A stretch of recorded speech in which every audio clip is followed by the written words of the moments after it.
If there is anyone out there who still doubts that America is a place where all things are possible, who still wonders if the dream of our founders is alive in our time, who still questions the power of our democracy, tonight is your answer.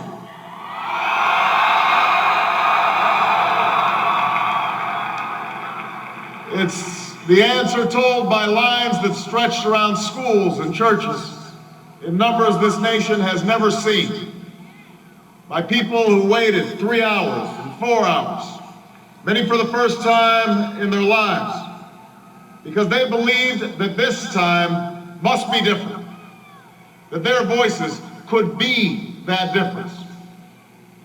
It's the answer spoken by young and old, rich and poor, Democrat and Republican, black, white, Hispanic, Asian, Native American, gay, straight, disabled and not disabled, Americans who sent a message to the world that we have never been just a collection of individuals or a collection of red states and blue states. We are and always will be the United States of America.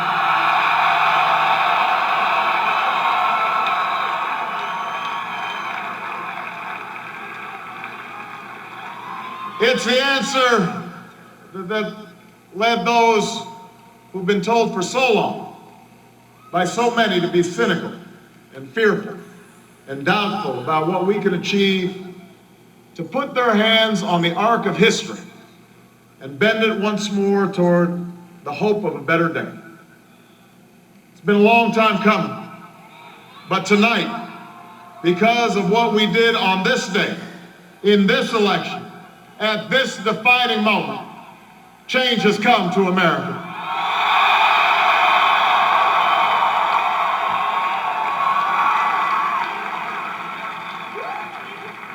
A little bit earlier this evening, I received an extraordinarily gracious call from Senator McCain. Senator McCain fought long and hard in this campaign, and he's fought even longer and harder for the country that he loves. He has endured sacrifices for America that most of us cannot begin to imagine. We are better off for the service rendered by this brave and selfless leader. I congratulate him. I congratulate Governor Palin for all that they've achieved, and I look forward to working with them to renew this nation's promise in the months ahead.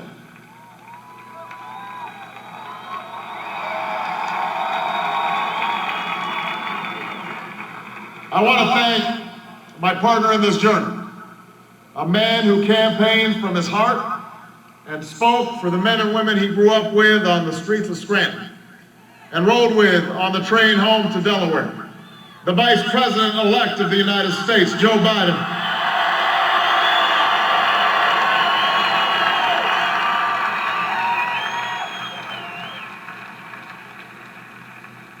And I would not be standing here tonight without the unyielding support of my best friend for the last 16 years, the rock of our family, the love of my life, the nation's next First Lady, Michelle Obama.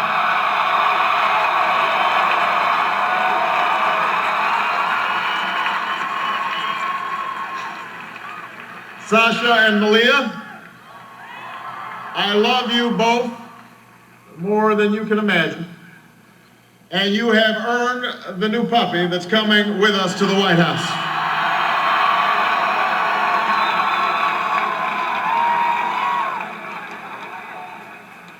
And while she's no longer with us, I know my grandmother's watching, along with the family that made me who I am. I miss them tonight.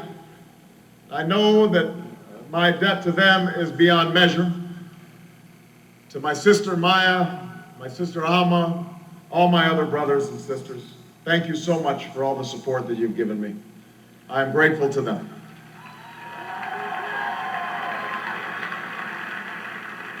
To my campaign manager, David Plouffe.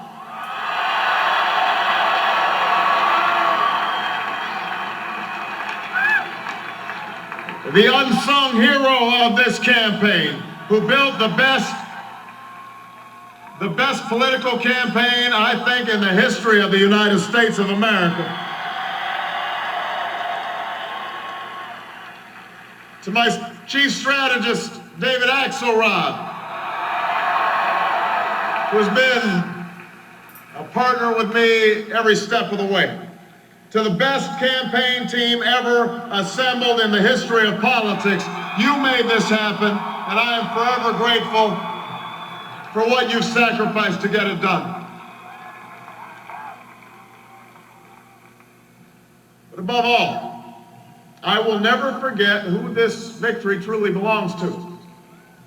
It belongs to you. It belongs to you. I was never the likeliest candidate for this office. We didn't start with much money or many endorsements. Our campaign was not hatched in the halls of Washington. It began in the backyards of Des Moines, in the living rooms of Concord, in the front porches of Charleston. It was built by working men and women who dug into what little savings they had to give $5 and $10 and $20 to the cause. It grew strength from the young people who rejected the myth of their generation's apathy, who left their homes and their families for jobs that offered little pay and less sleep. It drew strength from the not-so-young people who braved the bitter cold and scorching heat to knock on doors of perfect strangers, and from the millions of Americans who volunteered and organized and proved that more than 2 centuries later, a government of the people, by the people, and for the people has not perished from the earth. This is your victory.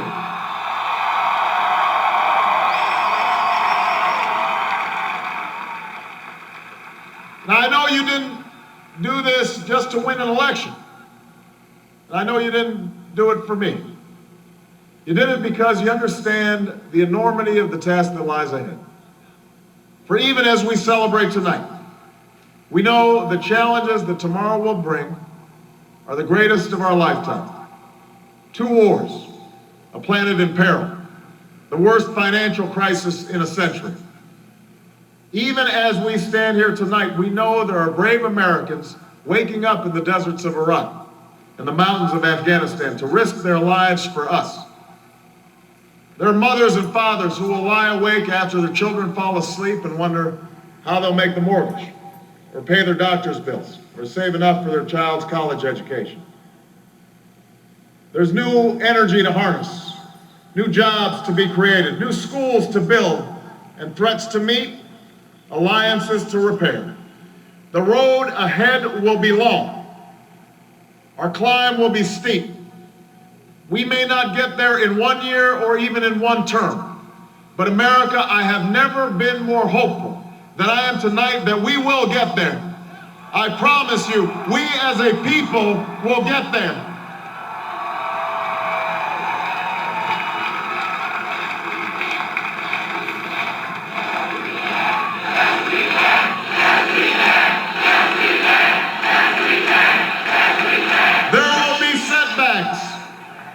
And false starts. There are many who won't agree with every decision or policy I make as president. And we know the government can't solve every problem. But I will always be honest with you about the challenges we face. I will listen to you, especially when we disagree. And above all, I will ask you to join in the work of remaking this nation the only way it's been done in America for 221 years, block by block, brick by brick, calloused hand by calloused hand.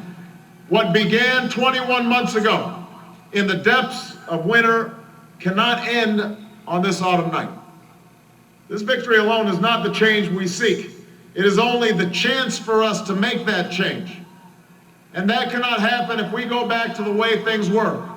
It can't happen without you, without a new spirit of service, a new spirit of sacrifice. So let us summon a new spirit of patriotism, of responsibility, where each of us resolves to pitch in and work harder and look after not only ourselves but each other. Let us remember that if this financial crisis taught us anything, it's that we cannot have a thriving Wall Street while Main Street suffers. In this country, we rise or fall as one nation, as one people. Let's resist the temptation to fall back on the same partisanship and pettiness and immaturity that has poisoned our politics for so long. Let's remember that it was a man from this state who first carried the banner of the Republican Party to the White House, a party founded on the values of self-reliance and individual liberty and national unity. Those are values that we all share. And while the Democratic Party has won a great victory tonight, we do so with a measure of humility and determination to heal the divides that have held back our progress.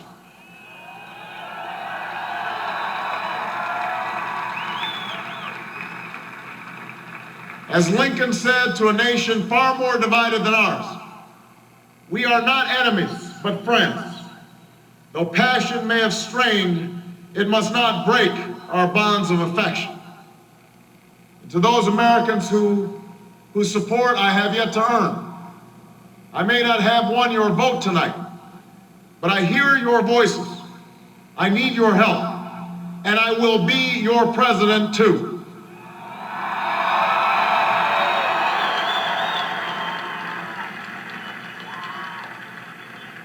And all those watching tonight from beyond our shores, from parliaments and palaces, to those who are huddled around radios in the forgotten corners of the world, our stories are singular, but our destiny is shared. And a new dawn of American leadership is at hand.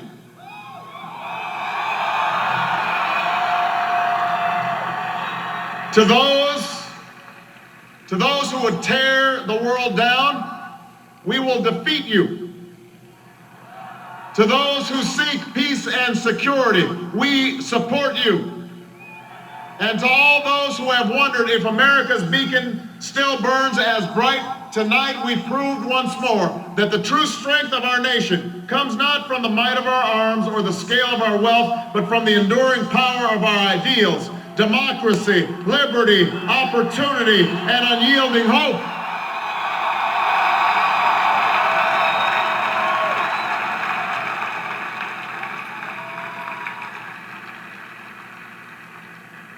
That's the true genius of America, that America can change. Our union can be perfected. What we've already achieved gives us hope for what we can and must achieve tomorrow.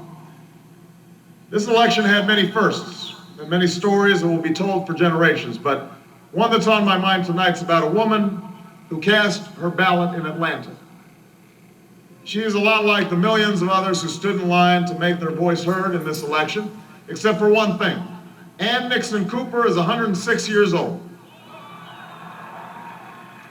She was born just a generation past slavery, a time when there were no cars on the road or planes in the sky, when someone like her couldn't vote for two reasons: because she was a woman and because of the color of her skin.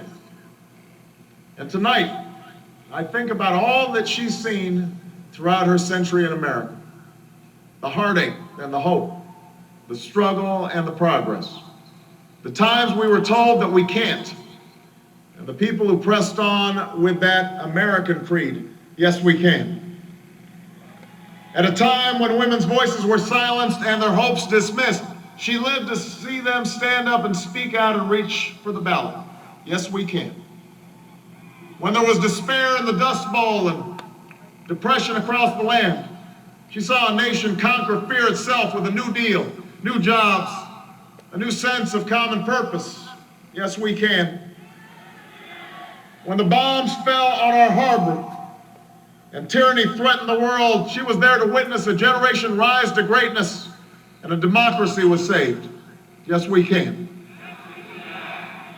She was there for the buses in Montgomery, the hoses in Birmingham, a bridge in Selma, and a preacher from Atlanta who told the people that we shall overcome. Yes, we can. A man touched down on the moon. A wall came down in Berlin. A world was connected by our own science and imagination. And this year, in this election, she touched her finger to a screen and cast her vote. Because after 106 years in America, through the best of times and the darkest of hours, she knows how America can change. Yes, we can. America, we have come so far. We have seen so much, but there's so much more to do. So tonight, let us ask ourselves, if our children should live to see the next century, if my daughters should be so lucky to live as long as Ann Nixon Cooper, what change will they see? What progress will we have made? This is our chance to answer that call. This is our moment.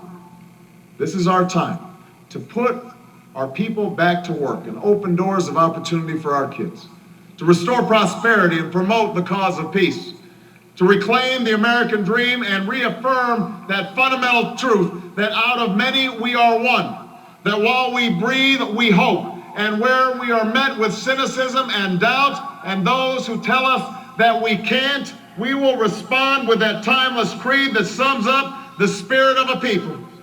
Yes, we can. Thank you. God bless you, and may God bless the United States of America.